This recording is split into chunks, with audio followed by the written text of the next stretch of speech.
இன்றே டவுன்லோட் செய்து உங்கள் ஃபேவரட் ஷோக்களை என்ஜாய் பண்ணுங்க. கார்த்தி.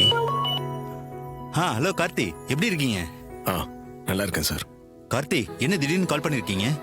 சார், ஒரு சின்ன ஹெல்ப் வேணும். சொல்லுங்க கார்த்தி, என்ன செய்யணும்? நான் 2 பேரோட போட்டோ உங்களுக்கு அனுப்புறேன். அவங்க யார் என்னங்கிற பேக்ரவுண்ட் செக் பண்ணி சொல்ல முடியுமா?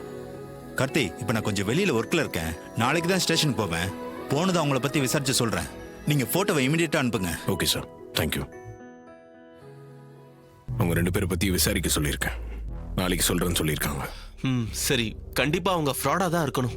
சரி, கல்யாணத்துக்கு இன்னும் 2 நாள் தான் இருக்கு. அது வரைக்கும் 2 பேரும் கொஞ்சம் சும்மா இருங்க. கொஞ்சம் ஏமாந்தா கூட உன் சித்தி எல்லாத்தையும் கண்டுபிடிச்சிருவாங்க. சரி, நீ ஒரு ரூமுக்கு போ. என்னடா அப்படியே நிக்கிற? ரூமுக்கு போ. இல்ல மாமா, இவரு இங்கே இருக்கட்டும். நாங்க 2 பேரும் பேஸ்டாவது இருப்போம்.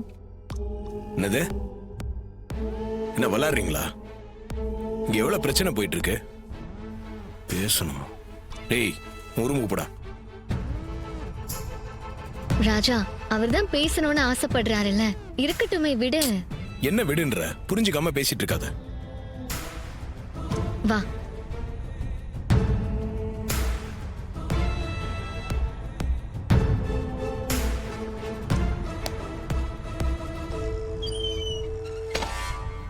ஏய், என்ன நீ? அவங்க 2 பேரும் ஒரே ரூம்ல இருக்கட்டும் சொல்ற? கல்யாணத்துக்கு முன்னாடி பொண்ணு மாப்பிள்ளை இப்படி ஒரே ரூம்ல ஒன்னா பேசிட்டு சந்தோஷமா இருக்கிறது செம்ம ஃபீல். எனக்கு தான் அந்த கொடுப்பனை இல்ல.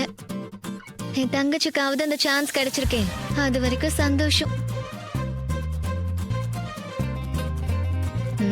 என்ன முறைக்கிற?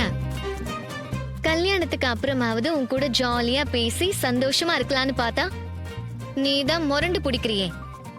துர்காவோட கல்யாணத்தை பத்தி மட்டும் யோசி, வேற எதோ யோசிச்சுட்டு இருக்காத.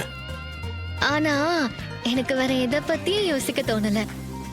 உன்னை பத்தி மட்டும்தான் யோசிக்க தோணுது.